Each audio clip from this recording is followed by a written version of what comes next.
He was very critical of Coach Rivera, Right.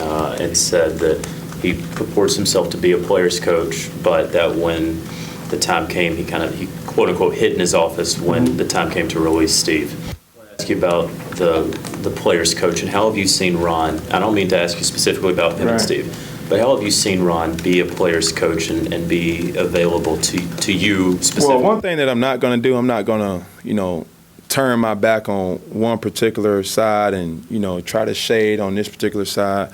I told you how I feel about Steve Smith. It's already noted and quoted or whatnot. And I've told you how I feel about, the GM, the owner, as well as the head coach. I have no friction in that. I'm not about to step into whatever they got going on, and I think that's going to be a distraction for us. I don't think Coach Rivera is mine or is worried about what Steve Smith has to say about him, and nor do I think Steve Smith is caring about, how Coach Rivera, is thinking about him. And to just have, move forward, I think, I'm sticking behind my coach. Do I have a relationship with Steve Smith as far as, how do we communicate outside of this locker room? Yes.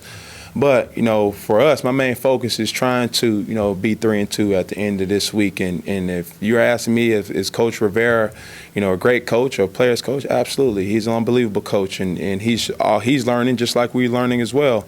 And through that maturation, we're trying to become a better team.